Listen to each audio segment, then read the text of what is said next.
How did all this shit come into fucking existence? Yeah, man? the planets, stars, constellations. Yeah, animals. Dogs. How am I walking around? Cats, chickens, rabbits. You know what this science motherfucker told me, man?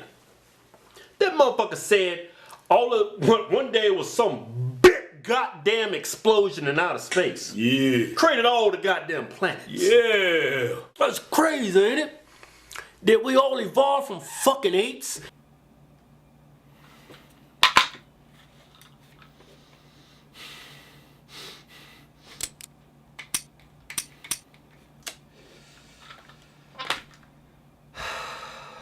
Oh man.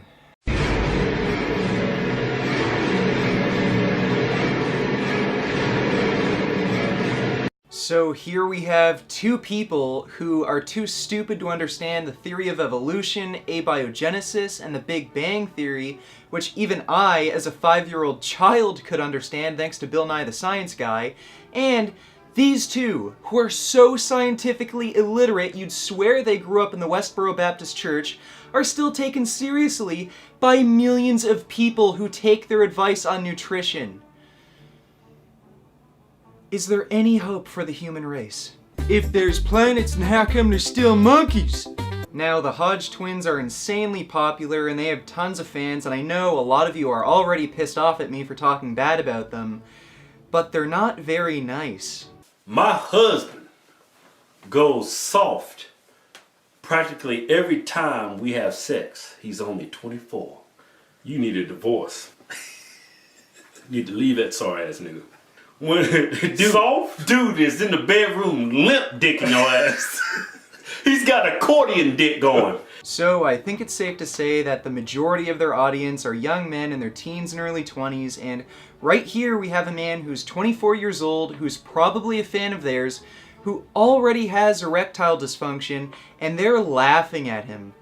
I think if they knew that the first sign of heart disease is erectile dysfunction, they wouldn't consider that a laughing matter. You know an accordion when you know that instrument you play? And since diet is the main contributing factor to heart disease, and the Hodge twins do give diet advice, and the majority of their audience are young men, I think some of the blame should be put on them when we see these young men developing erectile dysfunction.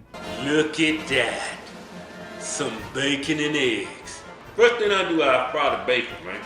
And then all that grease residue, I pour most of the grease out. I probably leave a half a tablespoon of this bacon grease in there. You put this onion salt in it, right? Stir that shit up. Throw in that pan with that bacon grease, right? Let that shit fry and marinate. Now, I know a lot of you will make the argument that I'm just a jealous hater faggot who doesn't even lift, but some of you are about 3 IQ points smarter than those people, and you'll notice that some of the studies I reference are population studies, and you'll make the argument that correlation doesn't equal causation. Well, good thing we have literally hundreds of metabolic ward experiments and intervention studies dating back decades that conclusively determine high saturated fat and cholesterol foods cause heart disease by raising cholesterol levels, altering our lipid metabolism, causing oxidative stress and inflammation, and literally paralyzing our arteries, inhibiting blood flow, and even reducing oxygen uptake by our lungs. The bacon grease, it gives the eggs all kinds of flavor. Sorry, but there is no denying that high saturated fat and cholesterol foods cause heart disease, and when we also consider that heart disease starts to develop in childhood, with most persons aged 20 to 29 already having fatty streaks in their arteries, their advice clearly isn't doing the majority of their audience any favors, and they're just adding insult to injury by laughing at the people who they gave erectile dysfunction. How could the planets exist without monkeys? Some people, they say they try to call backloading, right? They say it sucks the fat out of you, and puts it inside the muscle.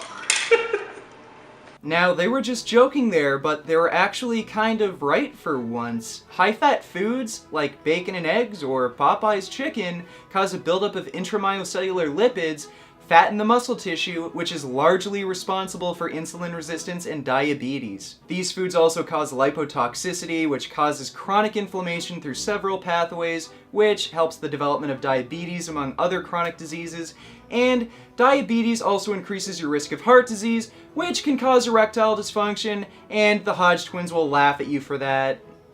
It's a vicious cycle. If monkeys made the planets, then how come there's no dinosaurs? But don't worry, the Hodge twins have a supplement that will keep your erections coming even though your arteries are being clogged with fat. Got an interesting story to tell you about this Twin Lab horny goat weed. But it definitely got the juices flowing. Yeah, man. You know, the tip was swollen and hot and sensitive. And you know what? You know what? What? I think my mushroom tip was more vascular. Oh, and even if that doesn't help your dick work, then they have a creatine supplement that will help you get some gains. Creatine gains. But don't take too much creatine though, because that'll give you gyno. Gyno is a side effect of taking too much creatine, right? Now, I'm not going to accuse anyone of taking too much creatine, so going on the assumption that they're 100% full natty bra and all of their gains are just from hard work, what could have given them gyno? Well, it might have been from high phthalate exposure, and for those of you who don't know what phthalates are, they're chemical compounds that are found in things like pesticides and plastics, and they happen to lower testosterone levels in men and cause symptoms like gynecomastia. And what food source has the highest concentration of phthalates?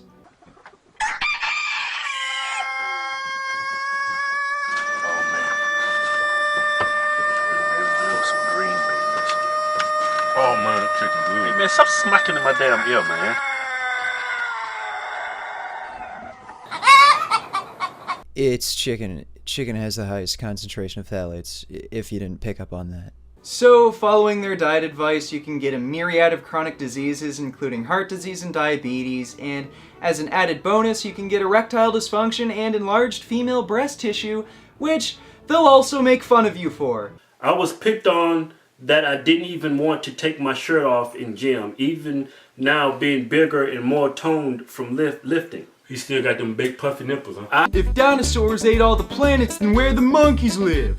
And speaking of fast food and fatty processed junk, they tend to eat a lot of it, and they have a very interesting reasoning for that. We had a tough time losing weight, eating the quote unquote, like clean foods. The healthy foods, lean proteins, brown rice, sweet potatoes. But yeah, we've been eating ribs, french fries, fried chicken from Popeyes, buttermilk biscuits. We've been eating all kinds of shit, man. Apple pie. So we've done that, and I've still been able to lose all that weight. Yeah.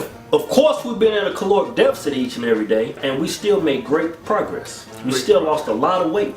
Wow. So here they are telling young men with growing, developing bodies to eat foods that are high in calories, low in nutrition, and to lower their caloric intake, and they're diminishing the importance of healthy food choices.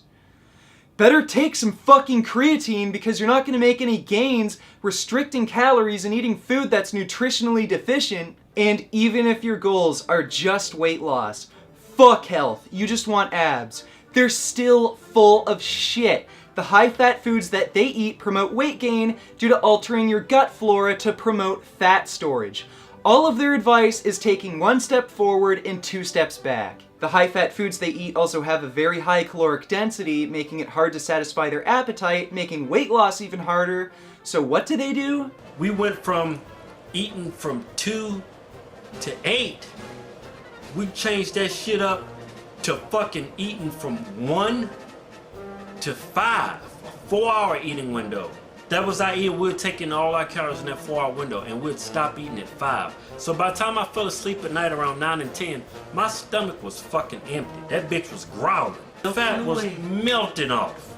Now, we was getting about, 1,800 calories at a time? That's right, they do intermittent fasting, which is just starving yourself throughout the day, creating feeding windows, making it hard to overeat or even eat enough, and that's how they lose weight, by starving themselves. So does any of this sound at all healthy or appealing to their audience members?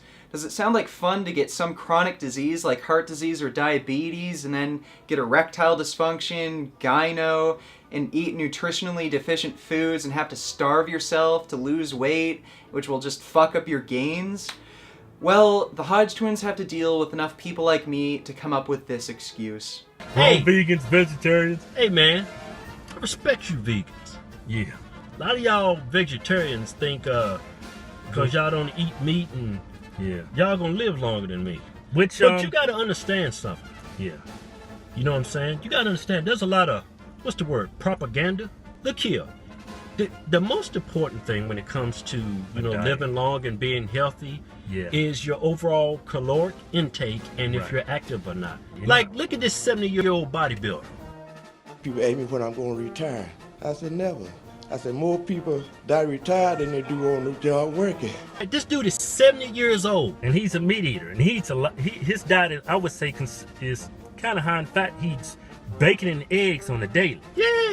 Yeah, but He's look how 70 good years he old. is. Look how good he is. Look how fit he is. I'm sorry everyone, but nutrition is the #1 factor for health, longevity, and disease prevention, and we have research demonstrating this. Even sedentary vegans who barely ever get off the couch have better arterial health than marathon runners following a standard American diet. You could literally sit on your ass all day, eat fruits and vegetables, and you'd still have better arterial health than people who run an average of 48 miles per week. And this isn't just because of processed foods. Even in populations that eat absolutely no processed foods at all, we still see vegetarians having half the rate of diabetes compared to meat eaters, and this is when they're matched for activity level and body mass index. You can use any stupid anecdotal examples you want, but the research clearly shows that eating lots of whole plant foods and excluding animal products out of your diet increases your longevity and reduces your disease risk. And I hate to break it to all you young guys who think your life revolves around exercise and weight training, but you'll get older. You'll get a girlfriend, you'll get a job, you'll get married, you'll have kids, you'll have all of these responsibilities, and weight training will very likely fall off to the side, especially if you don't have a good diet that's filled with lots of whole plant foods to give you the energy and motivation to train in the first place. If you don't have a good diet, which is the foundation of health and fitness, you're going to end up suffering the consequences, and I think deep down Kevin and Keith know this, which is why they do this bullshit cop-out right after they give their shitty advice.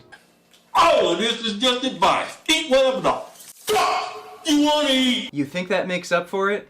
You think that just because you say it's just your advice and your opinion and you don't have to follow it, that makes it okay to tell the millions of young men who look up to you this bullshit that will stop their dick from working and you can just make fun of them?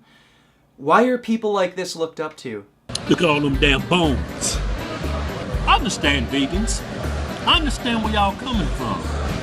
I saw videos on YouTube, right? Of all these, how they be doing them damn animals. Yeah, man. Be doing them animals wrong, man. It's wrong, man. Why you show all these damn animals all this damn compassion? Yeah. Tell you what. Hop your ass on a plane, jump on Air Africa, walk up to them damn lines, watch what they do to your ass. Yeah, watch man. how much compassion they show you. Hey, man. And that's their ultimate excuse to eat meat. I don't see any chickens or cows going around trying to murder people, but even if they did, could you fucking blame them? And this is why the Hodge twins are so popular. They don't think, and they free people from the burden of thinking. Having to give up greasy, fatty, processed foods is hard and stressful, so they give people an excuse not to. It's hard having to accept that health and fitness takes years of hard work and dedication to achieve, so they give you products to buy that will just give that to you. And hardest of all, it's hard to accept that your food choices are causing the suffering and death of other beings that can think and feel just as you do, and so they give you an excuse to forget about all of that as well. I know a lot of Kevin and Keith fans are pissed off at me right now for criticizing them like this, and I know they're funny, likable guys, but their advice isn't going to get you anywhere. You're going to just end up like every other fat fucking American who dies of heart disease, diabetes, or cancer. So think for once. Make the right food choices that will make you the healthiest, fittest, most ethical person you possibly can be. But all of that's just advice. Do whatever the fuck you want to do! Beef. What a relief. When will this poisonous product cease? This is another public service announcement. You can believe it or you can doubt it. Let us begin now with the cow. The way it gets to your plate and how.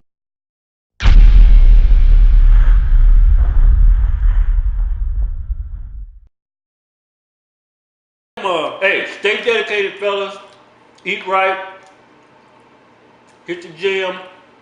Gonna make all kinds of gains.